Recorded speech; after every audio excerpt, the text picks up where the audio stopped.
Well, hello everyone out there in Behance land. My name is Tamika Grooms. I'm so happy to be back here with you today on Behance. And if you're watching me live on other social media, thank you so much for joining me and welcome.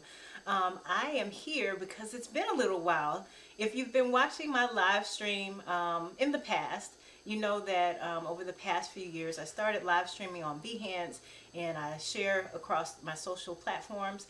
But I've been a little away for a little while. I've had some shifts and changes in my life and needed to recalibrate and get myself reorganized and shift in a new direction. So if you'll see, there's a different setup on the screen. There's some new colors. There's a new title called Creative Sundays. And so I am here on Creative Sunday because this is a special day for me. You may have heard me tell this story before, but if you haven't, Creative Sundays for me means that it's a day that's set aside for creativity. And a lot of people during the week, if you work during the week, you may be busy with your work life or your family life and home life. On Saturdays, you may be running errands or, going to your places of worship, or on Sundays, you may be doing that as well. But for some reason, to me, Sundays have always felt like the time when it's always been a lot more quiet, more still, more reflective. And also for me, it's been more creative. So when my children were little, it was a time where I would actually make them become a little more quiet and a lot more creative. And so I'd shut off the TV. Hey, Odari, how are you? I shut off the TV. I'd make everybody be creative and do something that had nothing to do with technology. And so that's how they were when they were little. And we'd always have this creative time on Sundays.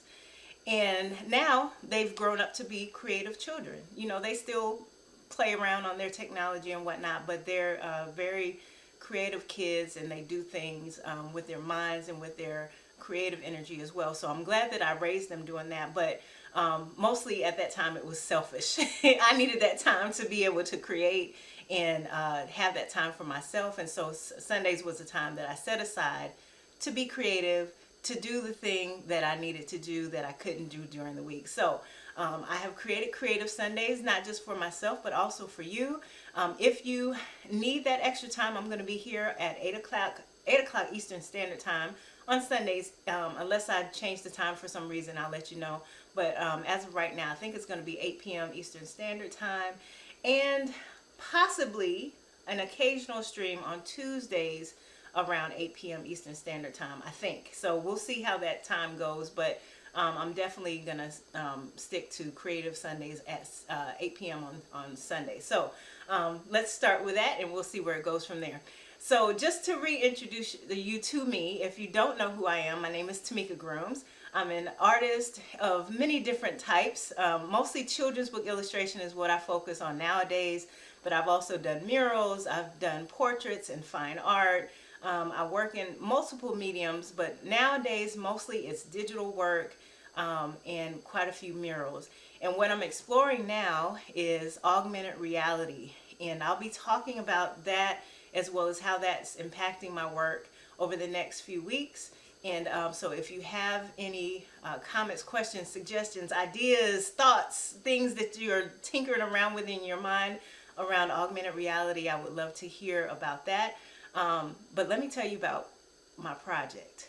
So the project that I'm working on is with the Fulton County Public Arts Department. Has the Fulton County Futures Art Lab, and I'm probably saying that backwards. I have to show it to you in a second. But they have this initiative where they're exploring what art and technology and how that is impacting our world today, and how artists are playing around and exploring different ways to use technology in their art. So they're meshing these technologies, whether it's traditional or whatever it is, they're meshing these things together and seeing what artists can come up with when they have support. And so I'm one of the emerging artists that were selected for this past year's cycle, and I'm finally starting on my project. It's been, like I said, a busy year, so now I'm refocusing, and what I'd like to do is an augmented reality storybook. And so if you've heard me talk about this before, on some of the past murals, I think at least 2, I've done augmented reality with my murals. And so if you don't know what augmented reality is, essentially it's these, in a simple way, without getting into the details, it's like having an Instagram filter that interacts with your artwork. And so say, for example, if you have a mural and there is, you have your device, whether it's your phone or your tablet or whatever, you're holding that device up towards the artwork, and then there's some sort of interactive thing that happens on your screen that gives you another element to engage with the art. So what I'm hoping to do with this project, and I've done it before, so it's not really a hope, it's just going to happen miraculously. But what I'm going to do with this project is create a storybook that has some interactive elements. And what I've used in the past is Artivive. I've also used an Instagram filter, but Artivive is the one that I'm most familiar with. And so I'm going to stick with what I know. I'm going to build off of that, and I'm going to make some things happen with a storybook. So I am still working on solidifying the story, but what I think that I'm going to do is focus on art and create a wordless picture book. So this, I have an example here. Just got it in the mail today. Excuse me, Marla Frazee is the illustrator. Why is her? Oh, okay. Marla Frazee is the illustrator of this book. This book is called The Great Zampino. Oh my God, I can't say it. Zapfino. The Great Zapfino. And it's by Mac Barnett and Marla Frazee. And so it's not a wordless book, but it is a children's book that is all in black and white. There's no color. And I'm going to tell you why I'm going to use this as a reference for my project. But there's no color. It's kind of sort of graphic novel style, but not in the traditional sense, right? But it's all black and white. And there's minimal words. And so what I'm thinking about is using this as a reference for how I want to put together my project for a couple reasons. Because printing is expensive, and whenever you start to introduce color into your printing process, the price goes up. And so I'm going to see if I can cut a few costs by eliminating color. The other thing is that I really enjoy black and white work. I love comics, I love graphic novels, I love artwork that has minimal amount of colors, and that might be because I'm challenged with color in my own way, but when I see artwork, I'm really looking at values and shading and how things look in terms of value and contrast as opposed to color. And so I'm very focused on art in that way, and I enjoy art that has that contrast. So I think that I'm going to focus my project in that way, and then use the augmented reality as a way to bring in the more vibrant animated color, whatever it is that I decide to do at that time. We'll see how it all shakes out. But anyway, that's my thoughts. And I want to take you through the process. I have about 2 months to get this done. I'm going to work some miracles, as I said. So yeah. So anyway, I want to show you a couple projects, a couple things before we go. This is going to be a short stream. I'm not going to be drawing today. I just want to reintroduce myself. Before I get there too, I want to let you know that I have a Kids Lit ATL meetup, Facebook, and Discord. I'll be letting you all know how you can join the Discord in the future. It is focused on children's books, and so for those people who want to learn more about children's books, whether it's drawing or writing or whatever it is you want to do, that's going to be a great place for you to join in, and I'll let you know how to do that in the future. I'll tell you more about the group and all the things that I've done with them in the past as well.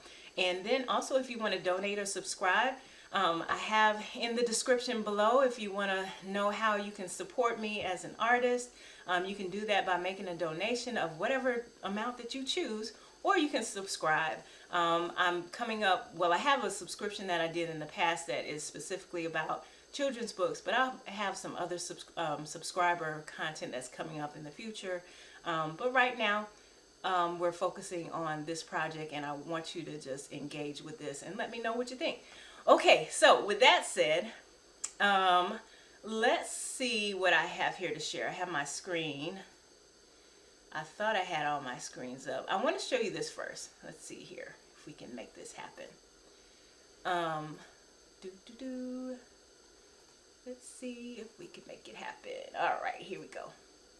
So I talked about my Kids Lit ATL. If you go to YouTube and do a search for Kids Lit ATL TV, you'll be able to find lots of videos.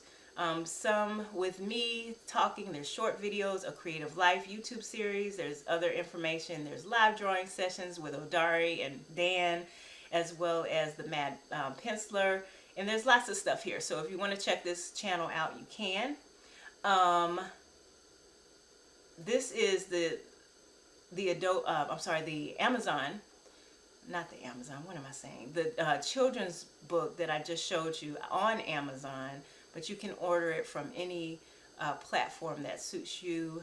You can get it from your independent bookstores or your major traditional bookstores. But anyway, the book here is here online, and this is what I wanted to show you. So I'm just going to zoom through this real quick. This is the last augmented reality mural that I did.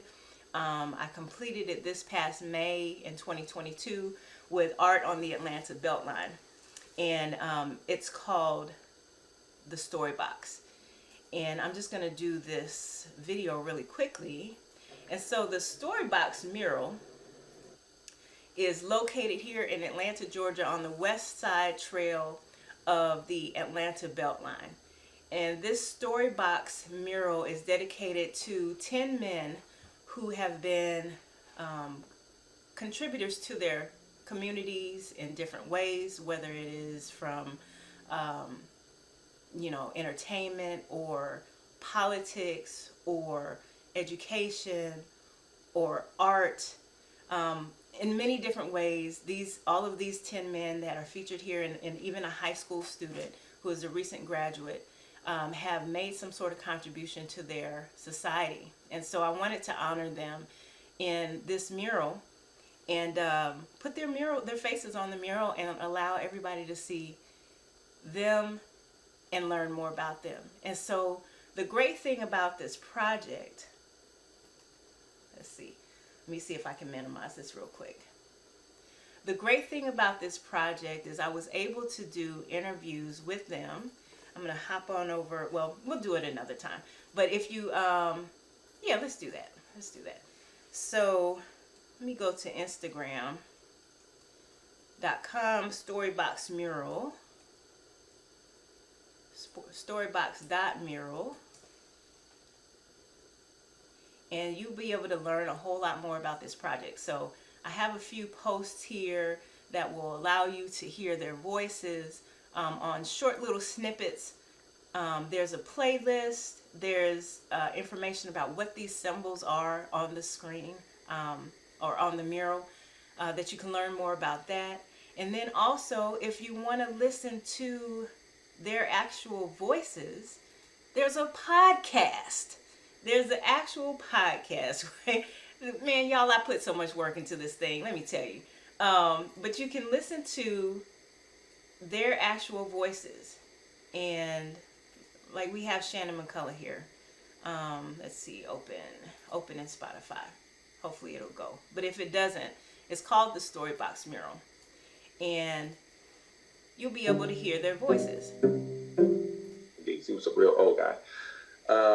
But the house hadn't been lived in years, And so I'm going through this whole process of interviewing these 10 men about their experiences of living on the west side of Atlanta, and a lot of them have grown up there, and so the environment is going through changes, and I wanted to capture that in this mural. I wanted to capture their voices and showcase them as being contributors to their community. So, and I was able to also do an Instagram filter with augmented reality that brought their faces and names and a snippet of their voices to the Instagram filter.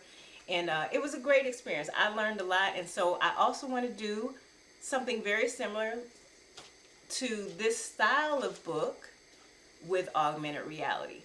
And so that's what I'm going to be working on for the next few weeks. I'll be taking you through the process that I'm going through. This is a self-published process project that I'll be taking you through the process on. So I'll be sharing a little bit about that.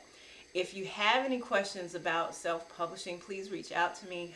I've worked with several self-publishing authors. I don't do that anymore. I'm currently with an agency that I'm only working with traditional publishers at this time, but I have some experiences that I can help you with if you have questions about that. And if you want to know more about traditional publishing, I can tell you lots about that too. So anywho, that is me in a nutshell at this moment in time. I'm always evolving and changing and growing, and I hope you will go along with me on this journey.